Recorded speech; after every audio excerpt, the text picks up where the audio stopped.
हिंदू धर्म में यह माना गया है कि पौराणिक काल के 8 किरदार ऐसे हैं जो अमर हैं, जो आज भी जिंदा हैं। उन्हीं में से एक का नाम है अश्वत्थामा, द्रोणाचार्य का अमर पुत्र, जिसने महाभारत की लड़ाई में कौरवों का साथ दिया और जिसे खुद भगवान श्री कृष्ण ने युगों युगों तक मोक्ष की तलाश में भटकने का श्राप दिया। अब तक देश के हजारों लोग ये दावा कर चुके हैं कि उन्होंने अश्वत्थामा को अपनी आंखों से देखा है। अश्वत्थामा के जिंदा होने के दावे ग्रंथों और पुराणों में ही नहीं है, देश के कई पुलिस थानों के अंदर बाकायदा ये शिकायतें लिखी हैं। क्या आप उनकी वदंतियों को सच मानते हैं? क्या वाकई ऐसा हो सकता है कि कोई शख्स 5000 साल से भटक रहा हो? आइए चलते हैं देश के सबसे पुराने रहस्य को तलाशने और देखने की क्या आज भी जिंदा है अश्वत्थामा। अगर नहीं तो लोगों को जो दिखाई देता है वो कौन है? उत्तर प्रदेश, उत्तराखंड, गुजरात, कर्नाटक, पंजाब, मध्य प्रदेश। पिछले 5 दशक में यहां अश्वत्थामा से जुड़े कई दावे हुए, लेकिन एक जगह ऐसी भी है जहां अश्वत्थामा के सबसे ज्यादा चश्मदीद बताए जाते हैं। मध्य प्रदेश का एक छोटा सा शहर बुरहानपुर। IBN 7 ने 5000 साल पुराने इस रहस्य की तलाश भी यहीं से शुरू की और हम निकल पड़े महाभारत के योद्धा अश्वत्थामा की खोज में।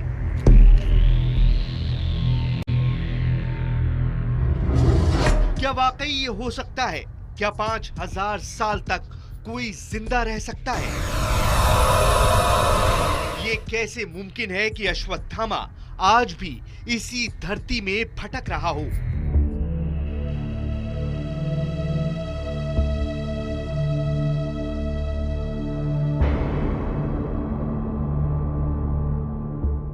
हमारे सामने ऐसे हजारों सवाल थे, लेकिन ये वक्त सवाल नहीं, जवाब तलाशने का था।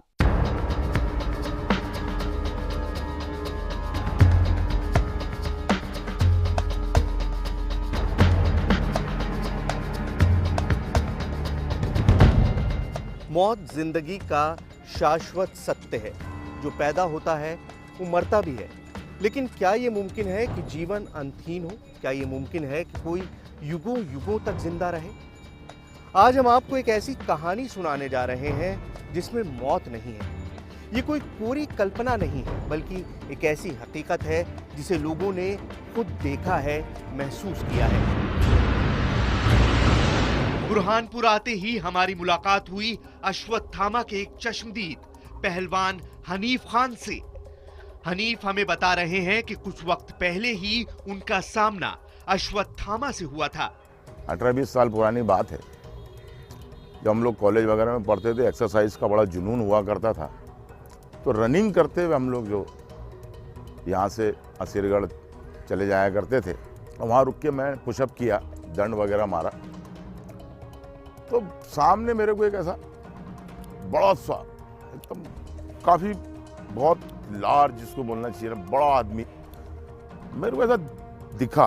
वो मेरे को ऐसा करने लगा और कुछ बोला। मेरे साउंड मतलब मेरे समझ में नहीं आया कि क्या बोल रहा है। अच्छा, मैं एकदम खुला था। मैंने जब पूरा ध्यान से देखा कि यार, तो वो मेरे को ऐसा इशारे करने लगा और ऐसा कुछ, मेरे को लगा यार कोई लड़ने के लिए बोल रहा है। हनीफ ने हमें जिस शख्स का हुलिया बताया वो लंबा चौड़ा था, उसके माथे पर चोट का निशान था और वो अचानक कहीं गायब हो गया था। लोगों के मुताबिक वही शख्स अश्वत्थामा है, लेकिन हमें हनीफ की बातों पर यकीन नहीं था। हम ये सोच रहे थे कि ये सब कुछ सिर्फ हनीफ का वहम है। वो शख्स कोई और होगा जो लोगों के अंधविश्वास का फायदा उठा रहा है और लोग उसी बहुरूपिये को अश्वत्थामा समझ रहे हैं। मगर तभी हमें यह एहसास हुआ कि यहाँ ऐसे एक नहीं, दर्जनों लोग हैं जो अपनी आंखों से अश्वत्थामा को देखने का दावा करते हैं कि अश्वत्थामा आज भी जीवित है और किले पर ये प्रथा है कि रोज डेली रात में 12 से 5 के बीच में गुलाब का फूल माधव जी की पिंडी पे रख के जाते हैं। वहाँ पर अगर जैसे जाते भी है तो कई बार पाँव के निशान देखने को मिलते हैं, बड़े बड़े पंजे, जिससे प्रतीक होता है कि वहाँ कंटिन्यूस उसका आवागमन बिल्कुल जारी है। अश्वत्थामा अक्सर उसकी ऐसी परछाई कई बार नज़र भी आई है और ये 100 मतलब ये अपन कह सकते हैं कि आज भी वो जीवित है। हमें ये बात भी हैरान कर रही थी कि अगर वाकई अश्वत्थामा जिंदा है, अगर वाकई अश्वत्थामा आज भी भटक रहा है, तो बुरहानपुर ही क्यों? क्यों यहाँ के लोग पूरे यकीन के साथ वो दावे करते हैं? इस कहानी को समझने से पहले इस शहर का इतिहास समझना जरूरी था, जिसकी शुरुआत होती है ताप्ती नदी से। हमारे मुल्क का इतिहास, हमारे मुल्क की हर पौराणिक कहानी किसी न किसी नदी से जुड़ी होती है। ये ताप्ती नदी है और इसका इतिहास गंगा से भी ज़्यादा पुराना माना जाता है। और हज़ारों साल से जो एक शख्स जिंदा है, हज़ारों साल से जिसे अमर रहने का वरदान मिला है, उसकी कहानी भी इसी ताप्ती नदी से जुड़ी है।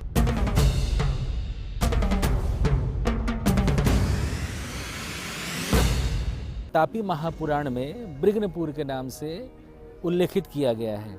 इसे ब्रिग्नपुर कहा जाता है। ब्रिग्नपुर का अर्थ होता है सूर्यपुत्र, और ताप्ती माता जो है, ताप्ती नदी जो है वो सूर्यपुत्री कहलाती है, इसलिए इसे ब्रिग्नपुर कहा गया। उसमें एक क्लियर कट उल्लेख है ब्रिग्नपुर महात्म्य का।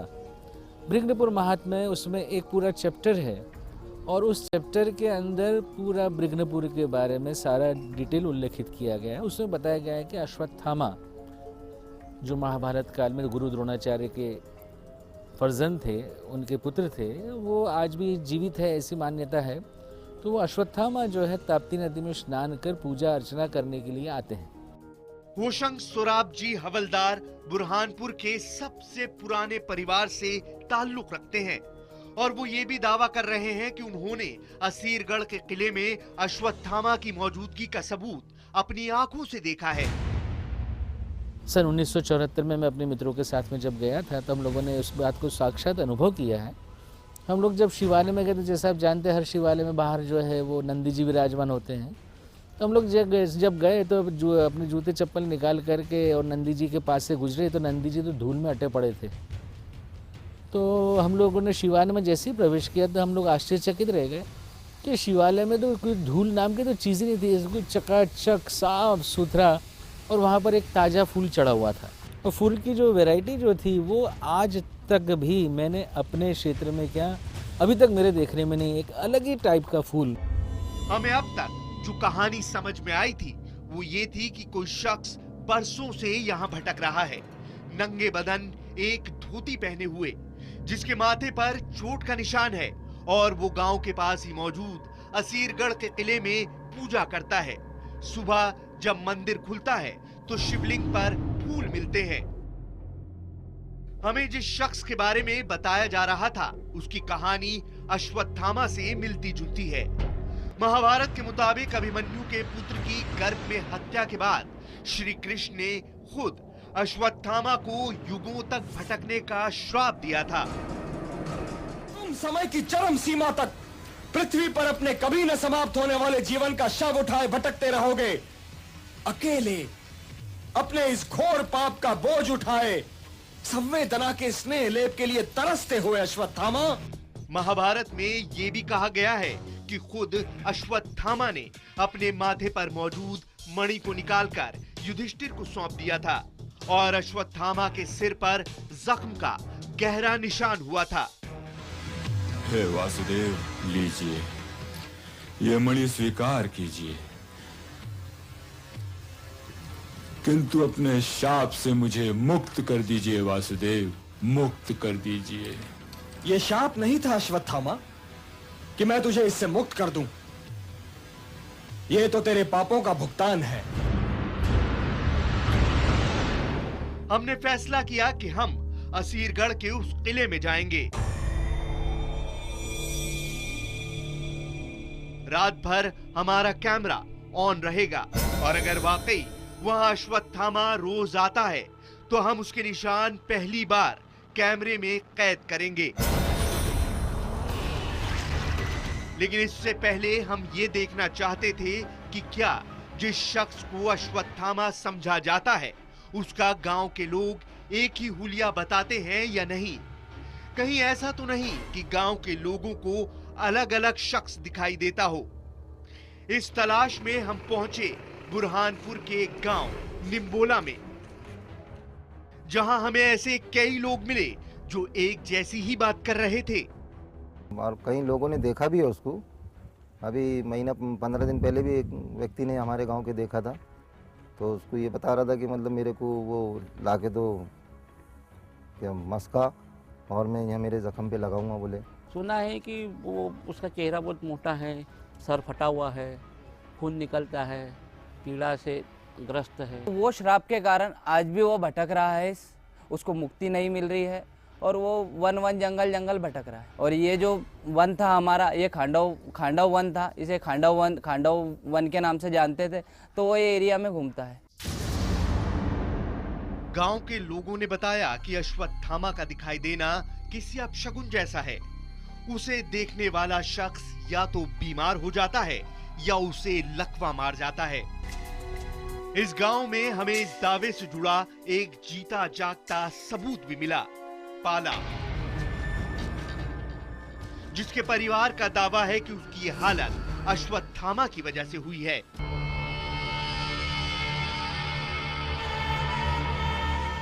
ऐसे खेर के जाले में से निकल के एकदम दिख गया हमारे पिताजी को। तो 5 फुट ऊंचा था और हाथ में पीले कपड़े पहने थे और दाढ़ी भी थी।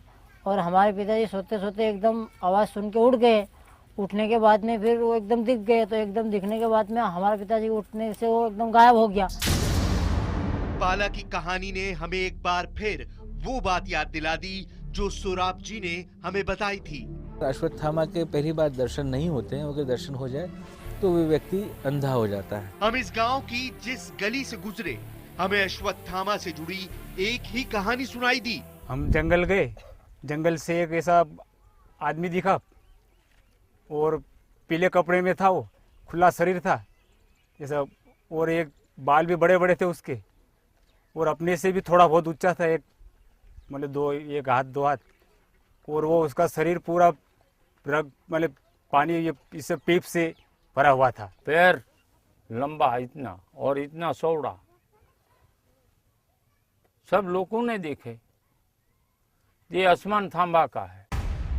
गांव आकर हमें बताया गया कि उस अनजान शख्स से जुड़ी तमाम शिकायतें पुलिस थाने में भी दर्ज हैं। इसलिए हम पहुंचे करीब 2 दशक पहले अश्वत्थामा से जुड़े मामलों की पड़ताल करने वाले जांच अधिकारी के पास। हम लोगों ने तो उसमें सर्च करी थी, पूरे अपने लेवल पे जितने प्रयास हो सके थे हम लोगों ने उसमें किए थे, और हमने इसमें कई लोगों से पूछताछ करी थी। प्रयास ये होता, कोई एकदम कोई मिल तो नहीं पाए। असीरगढ़ का जंगल काफी बड़ा है, पहाड़ हैं बहुत बड़े बड़े, बस यही लोकेशन मिलती थी कि हाँ ये कुछ दिनों पहले हमने देखा था या हमसे बात करी थी, इस टाइप से अनावश्यक कोई मतलब उन्होंने, बस उसके अलावा कोई बातचीत नहीं हो पाती थी उनकी। इंसान मंगल तक पहुंच चुका है, विज्ञान गॉड पार्टिकल की तलाश कर चुका है, हर हाथ में इंटरनेट है, लेकिन इस दौर में भी हमें एक अजीब सी कहानी सुनाई जा रही थी। दर्जनों लोग ये दावा कर रहे थे कि 5000 साल बाद भी महाभारत का योद्धा अश्वत्थामा जिंदा है और श्री कृष्ण के श्राप के बाद आज भी इन जंगलों में भटक रहा है। अश्वत्थामा, ये दंड तो तुम्हें भुगतना ही पड़ेगा। प्रारब्ध ने तुम्हारे कर्मों का यही फल निश्चित किया है। जो जैसा करेगा वो वैसा भरेगा। अश्वत्थामा की तलाश ने हमें उस मोड़ पर लाकर खड़ा कर दिया है जहां हकीकत को खोजने का सिर्फ एक ही रास्ता है, असीरगढ़, यानी बुरहानपुर से तकरीबन 30 किलोमीटर दूर एक कस्बा, जहां मौजूद है एक किला, एक मंदिर और अश्वत्थामा के कई जीते जागते सबूत। आगे क्या होगा, हमें कौन मिलेगा, किले में कौन से खतरे होंगे, इन तमाम सवालों से अनजान हम निकल पड़े। आज हम तलाश कर रहे हैं एक ऐसे रहस्य का सच जो पिछले 5000 साल से देश के घने जंगलों में भटक रहा है। कहा जाता है कि अजर और अमर अश्वत्थामा भगवान श्री कृष्ण के श्राप के बाद सदियों से धरती पर भटक रहा है। मध्य प्रदेश के बुरहानपुर में अश्वत्थामा के दर्जनों चश्मदीदों से मिलने के बाद हम निकल पड़े उस किले की ओर जिसके बारे में कहा जाता है कि वहां अश्वत्थामा हर रात आता है। इन दावों के मुताबिक आज की रात भी वहां अश्वत्थामा आने वाला है, लेकिन उससे पहले अश्वत्थामा के एक बहुत बड़े रहस्य ने हमें रोक लिया। अश्वत्थामा, हजारों बरस तक तुम धरती पर मारे मारे फिरते रहोगे, फिर भी तुम्हें ठिकाना नहीं मिलेगा। क्या अश्वत्थामा जिंदा है? क्या इन जंगलों के बीच आज भी अश्वत्थामा भटक रहा है? क्या ये मुमकिन है कि कोई शख्स 5000 साल से जिंदा हो? आप और हम यकीन करें ना करें, लेकिन एक शहर के हजारों लोग पूरी शिद्दत से मानते हैं कि वो है यहीं कहीं इन जंगलों के बीच, जो अक्सर उन्हें दिखाई भी देता है। सच और अंधविश्वास के बीच मौजूद उसी कड़ी की तलाश में असीरगढ़ की तरफ हमारा सफर शुरू हुआ। सफर की शुरुआत में हमें दिखाई दी ताप्ती नदी।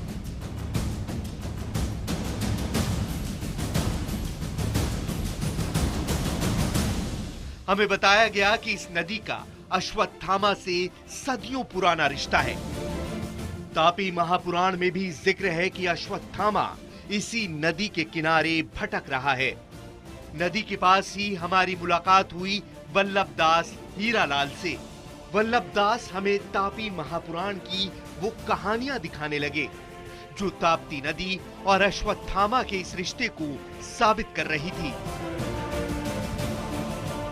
जो ताप्ती महात्मा जो है ना, मतलब ब्रह्मपुर महात्मा के अंतर्गत इसका वर्णन आता है। मतलब ये जो है ना, ये किताब मेरे हाथ में है, मतलब तो इसमें मतलब इसका पेज नंबर है ना 528 पे, इसका मतलब पूरा वर्णन इसके अंदर आता है।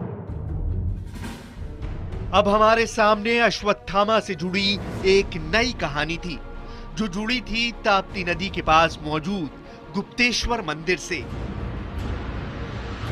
ताप्ती नदी के इतिहास को हमने समझ लिया, ताप्ती नदी से अश्वत्थामा के जुड़ाव को भी हमने समझ लिया। अब वक्त है बुरहानपुर के उस शिव मंदिर पे आपको लेकर चलने का, जहां पर पौराणिक दस्तावेजों में दर्ज है कि अश्वत्थामा आते हैं। गुप्तेश्वर मंदिर कहाँ पर है जी? शाहपुर रास्ते पे। ले चलेंगे गुप्तेश्वर मंदिर? चलिए, बड़ा ही है।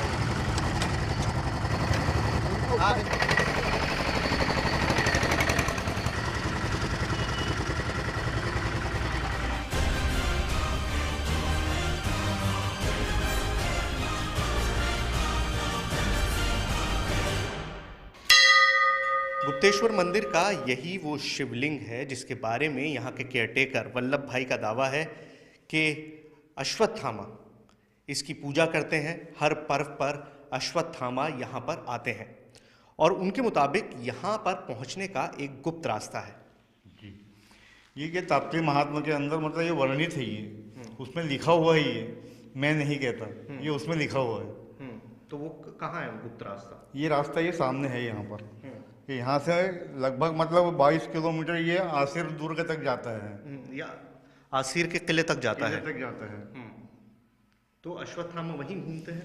अश्वत्थामा उसी जंगल में आज जो मतलब घूमते रहते हैं, ऐसा कहते हैं मतलब।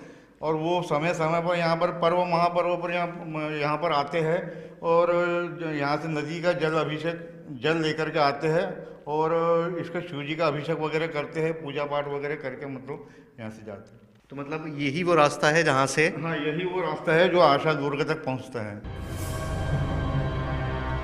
तो बहुत ज़्यादा गैस आ रही है यहाँ से ना। किसी को कोई नुकसान पहुँचे वो हिसाब से हमने इसे मतलब बंद करके रखा हुआ। बुरहानपुर के इस गुप्तेश्वर मंदिर में ये जो बिल मार्ग है, इस पे लगा ताला इतना ज़्यादा जंग खा चुका है कि किसी भी तरह से खुलने को राज़ी नहीं है। हमारे पास ऑप्शन है कि हम इस ताले को तोड़ दें, लेकिन अंदर से गैस का इतना ज़्यादा भपका आ रहा है कि अंदर कदम भी रखना शायद बहुत ज़्यादा ख़तरनाक हो सकता है। यहाँ आकर एक बात साफ हो गई कि अश्वत्थामा अगर है तो वो असीरगढ़ के जंगल में उस किले में मौजूद है। तो जाहिर है हमारा अगला पड़ाव उस हजारों साल पुराने शख्स को तलाशने के लिए वो किला ही होगा। अश्वत्थामा की तलाश के लिए अब हमारे असीरगढ़ जाने के अलावा कोई रास्ता नहीं था, क्योंकि असीरगढ़ ही वो जगह है जहां रोज किसी न किसी को अश्वत्थामा दिखाई देता है। असीरगढ़ पहुंचते ही कस्बे के रेलवे स्टेशन पर वही पुरानी कहानी एक नए किरदार में हमारा इंतजार कर रही थी। ये कहानी थी रेलवे कर्मचारी अनिल गायकवाड़ की। क्या रेल की इन पटरियों की तरह जिंदगी अंतहीन हो सकती है? क्या कोई इंसान हजारों हजारों साल तक जीवित रह सकता है? मनुष्य युगों से इस सवाल से जूझता आया है और युगों से कोशिश रही है जिंदगी की मियाद को बढ़ाने की। हम इस वक्त मौजूद हैं असीरगढ़ रेलवे स्टेशन पर। यह स्टेशन असीरगढ़ फोर्ट के सबसे करीब है और यहाँ पर मौजूद एक शख्स की कहानी उस किले और वहां पर घूमने वाले अश्वत्थामा से जुड़ी हुई है। मेरे पिताजी इसी रेलवे स्टेशन असीरगढ़ रोड पे काम करते थे, तो एकदम अचानक से उनसे वहीं मुलाकात हो गई किले पर। तो उन्होंने पिताजी से तेल और हल्दी मांगे, तो पिताजी एकदम पूरी तरह से डरे हुए थे। और घर पे आए तो तेज़ बुखार आ गई, कुछ बोल नहीं पा रहे थे। तो जैसे तैसे हम लोगों ने उनका इलाज करके उनको आराम गिराए और कई दिनों बाद उन्होंने बताया कि मेरे साथ में ऐसी ऐसी घटना घटी थी। तो हमने पहले भी सुने थे और एक बार खुद हमारे पिताजी ने हमको सुनाए तो हमको और भी यकीन आ गया कि अश्वत्थामा है किले पर। ये सब कुछ सुनने के बाद हमारी बेकरारी बढ़ने लगी। शाम होने से पहले ही हम पहुंचना चाहते थे असीरगढ़ के उस किले की तरफ, जहां लोगों के मुताबिक आज रात भी अश्वत्थामा आएगा।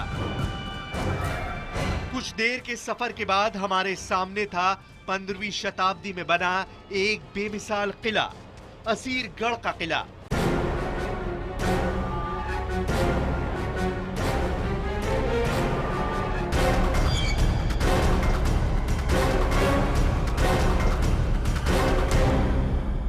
मुगल काल से पहले इस किले को असाहिर नाम के राजा ने बनवाया था।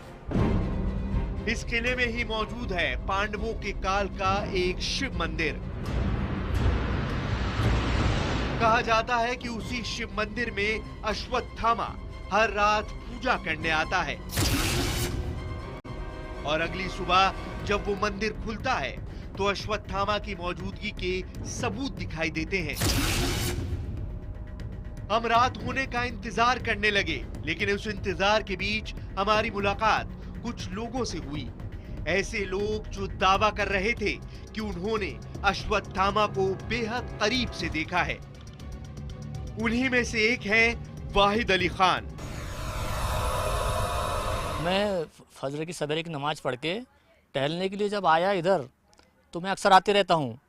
तो सुबह का वक्त था और धुंधलाहट थी थोड़ी।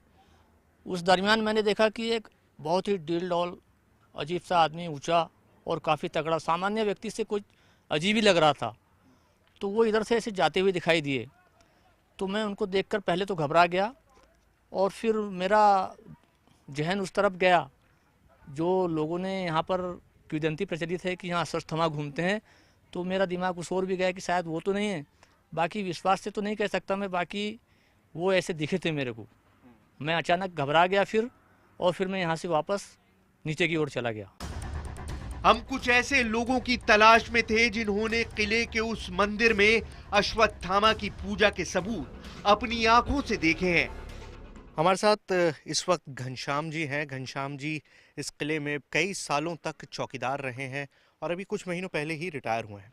घनश्याम जी, इस किले के बारे में, यहाँ बने शिव मंदिर के बारे में जो मान्यताएं हैं, हाँ जी, तो आप यहाँ पर चौकीदार रहे हैं कई साल, तो क्या आपने खुद फूल चढ़े हुए देखे? हाँ जी, मैंने फूल चढ़े हुए देखा हूँ यहाँ पर। बेल पत्ती, फूल, जल चढ़ा हुआ, मतलब सवेरे के टाइम में देखने में मिले।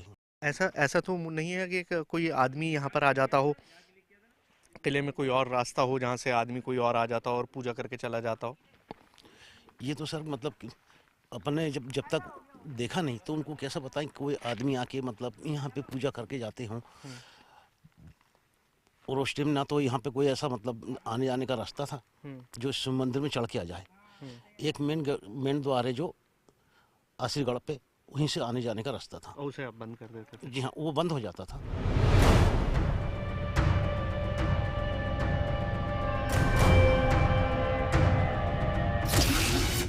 5000 साल से जिंदा, अजर और अमर अश्वत्थामा की इस कहानी के आखिरी पड़ाव पर आखिरकार हम पहुंच ही गए। मेरे पीछे वो शिव मंदिर है जिसके बारे में लोगों की मान्यता है कि अश्वत्थामा रोजाना असीरगढ़ के किले में बने इस शिव मंदिर तक आते हैं, रोजाना यहां पर पूजा करते हैं और यहां बनी पिंडी पर फूल चढ़ाते हैं। दिन के उजाले में गांव के सैकड़ों लोग यहां आते हैं, अपनी मुरादें मांगते हैं, लेकिन शाम ढलने के बाद ये मंदिर बंद हो जाता है। आज की शाम का हमें भी बड़ी बेताबी से इंतजार था। कुछ ही देर में सूरज बादलों में छिपने लगा। किले में मौजूद चंद लोग हमें वापस लौटने की हिदायत देने लगे। कहने लगे रात के वक्त यहां रुकना मौत को दावत देने के बराबर है। लेकिन हम भी तय कर चुके थे कि आज की रात हम यहीं रुकेंगे अपने कैमरे के साथ, चाहे कुछ भी हो जाए। लेकिन आज हम 5000 साल से मौजूद सच और अंधविश्वास के बीच की उस कड़ी को तलाश कर रहेंगे। क्या 5000 साल से जिंदा किसी शख्स को तलाशने के लिए चंद घंटे काफी हैं? शायद नहीं। लेकिन असीरगढ़ के इस किले में अब शाम का वक्त हो गया है, सूरज बस ढलने ही वाला है और हमने फैसला किया है अपनी किस्मत को आजमाने का। हम आज रात इसी किले में गुजारेंगे और देखेंगे क्या हमें भी अश्वत्थामा का वो निशान मिलेगा, वो फूल मिलेगा जिसका जिक्र यहां पर हजारों लोगों ने हमसे किया है। 5000 साल पुराने रहस्य की खोज में, अश्वत्थामा की खोज में असीरगढ़ के उस सुनसान किले में हम अकेले थे। किले के बंद होने का वक्त आ चुका था। लोगों का दावा यह था आज की रात भी अश्वत्थामा आएगा और अगली सुबह शिवलिंग पर ताजे फूल मिलेंगे। हमारी टीम ने रात भर असीरगढ़ के किले में रुकने का फैसला किया, क्योंकि सिर्फ चंद घंटे बाद 5000 साल पुराना रहस्य सामने आ सकता था। क्या अश्वत्थामा आज भी जिंदा है? अगर हां, तो क्या रोज की तरह आज की रात भी वो इस किले में आएगा? क्या आज रात भी किले के शिव मंदिर में अश्वत्थामा की मौजूदगी के निशान मिलेंगे? हम 5000 साल पुराने इस रहस्य से सिर्फ चंद घंटे दूर थे। शाम ढल चुकी थी और किले के बंद होने का वक्त हो चुका था। हमारे साथ इस वक्त आशीष मौजूद हैं। आशीष इस किले के केयरटेकर हैं और किले में अब 6 बज चुके हैं। ये वो वक्त होता है जब किले से सब लोगों को बाहर कर दिया जाता है और किले का दरवाज़ा बंद कर दिया जाता है। आशीष, सबसे पहले ये बताओ कि तुम्हारे पिता भी यहाँ पर बहुत वक्त चौकीदार थे, तुम अब केयरटेकर हो यहाँ पे, तो तुमने भी अश्वत्थामा से जुड़े हुए किस्से सुने हैं? जी सर, सुना है हमने। हमारे पिताजी भी बोलते थे अश्वत्थामा पूजा करते हैं यहाँ पे, पुराने लोग बोलते चले आ रहे हैं यहाँ पे अश्वत्थामा पूजा करते हैं। लेकिन किले में सिर्फ एक ही दरवाज़ा है और चारों तरफ बहुत ऊंचे ऊंचे पहाड़ हैं, तो ऐसा कैसे मुमकिन होता होगा कि कोई आके यहाँ पर फूल रख जाता हो? अब ये तो सर भगवान की लीला है, अपन तो ऐसा कुछ बोल नहीं सकते। अब वो अजर अमर थे। तो शिवलिंग के चारों तरफ ये जो फूल आपको दिखाई दे रहे हैं, ये वो हैं जो लोगों ने दिन भर यहाँ पर चढ़ाए हैं और हम आशीष के सामने ही इन सारे फूलों को यहाँ से हटा देंगे और फिर सुबह एक बार दोबारा आकर देखेंगे कि हमें यहाँ पर कोई फूल मिलेगा या नहीं मिलेगा।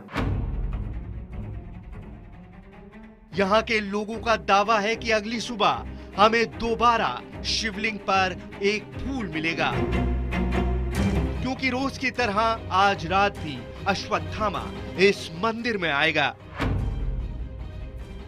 शाम के 7 बज चुके थे और किले के बंद होने का वक्त बीत चुका था। असीरगढ़ किले के केयरटेकर आशीष का अब घर जाने का वक्त हो गया। ये वो वक्त है जब किले पर ताला जड़ दिया जाता है। आशीष अब हमसे अलविदा ले रहे हैं, लेकिन इस बड़े दरवाजे को किले के वो बंद करके जा रहे हैं ताकि ये सुनिश्चित कर सकें कि हमारे अलावा इस किले में कोई और ना आ सके। तो अब रात भर हम इस किले में रहेंगे और इंतजार करेंगे 5000 साल से जिंदा उस शख्स का। अब इस किले में हम अकेले हैं। रात गहरा रही है और पूरा किला खामोश हो चुका है। कुछ देर यहां बिताने के बाद हमने रात के अंधेरे में किले की पूरी पड़ताल करने का फैसला किया, ये देखने के लिए कि कहीं किले में दाखिल होने का कोई दूसरा रास्ता तो नहीं है। कहीं ऐसा तो नहीं कि कुछ लोग रात के अंधेरे में रोज यहां आते हों और अश्वत्थामा के वहम को हवा देते हों। किले में घूमते टहलते हमें एक सुरंग दिखाई दी। असीरगढ़ किले में यही वो गुफा है जिसका रास्ता शायद नीचे खांडव वन या जिन्हें हम खंडवा के जंगल कहते हैं उसमें खुलता है। इस गुफा का रास्ता यहां से आगे बंद है। दिन में हमें ये गुफा दिखाई भी नहीं दी थी, लेकिन अभी मेरे कैमरामैन इसमें गिरते गिरते बचे और तब हमको अंदाजा हुआ कि जमीन के अंदर ये गुफा का रास्ता है। किले में हर मुमकिन रास्ते को तलाशते हुए हम दोबारा उस शिव मंदिर में पहुंचे, ये देखने की शायद हमें भी वो शख्स दिखाई दे जाए जिसके अश्वत्थामा होने का दावा किया जाता है। लेकिन रात के तकरीबन 3 बजे शिवलिंग पर कोई फूल नहीं था, यानी अब तक अश्वत्थामा यहां नहीं आया था। हमें इंतजार था सुबह का, इसलिए हमने भी अपने कैमरे के साथ शिव मंदिर के सामने ही डेरा जमा लिया। इस वक्त रात के करीब 3 बज रहे हैं और मैं और मेरी पूरी टीम यहाँ मंदिर में मौजूद हैं। हमारी कोशिश है कि हम बार बार जाके इस मंदिर में देखते रहें थोड़े थोड़े वक्त के बाद कि क्या शिवलिंग के पास कोई बदलाव आया है। लेकिन ठंड बहुत ज़्यादा है और अंधेरा भी बहुत ही गहरा है और ख़ासतौर से जो मंदिर में सीढ़ियाँ उतर रही हैं वहाँ पर बिल्कुल अंधेरे में उतरना बहुत ही मुश्किल काम है। इसलिए अब कोशिश है कि इंतज़ार करें जब तक सूरज ना निकले, और जब सूरज निकलेगा तब हम जाकर एक बार फिर मंदिर में देखेंगे कि शिवलिंग पर वो फूल है या नहीं। कुछ ही देर में सुबह होने वाली है और हमारी बेकरारी बढ़ती जा रही है। थोड़ी देर के इंतजार के बाद वो वक्त आ गया और हम निकल पड़े उस शिवलिंग की तरफ। लेकिन ये क्या, यहां सब कुछ वैसा ही है जैसा हम छोड़ कर गए थे। शिवलिंग पर कोई फूल नहीं है, ऐसा कोई निशान नहीं है कि आज की रात यहां कोई आया हो। असीरगढ़ के किले में एक नई सुबह, एक नया सवेरा। सूरज अभी निकला ही है और इस किले में हमारी पूरी रात बीत चुकी है। हम यहाँ मंदिर के पास ही रहे इस इंतजार में कि सुबह उठकर उस शिव मंदिर पर चढ़े फूल को देखेंगे। हमें शिव मंदिर में वो फूल नहीं मिला, लेकिन उस फूल का मिलना या ना मिलना अश्वत्थामा के होने या ना होने का सबूत कतई नहीं है। जो आदमी 5000 साल से जिंदा हो, जिसे अजर और अमर रहने का वरदान मिला हो, जाहिर है उसमें बहुत कुछ खास होगा और जाहिर है हम उस काबिल नहीं हैं कि उस आदमी के निशान को देख सके। कैमरामैन निजाम के साथ सैयद सुहेल, IBN 7।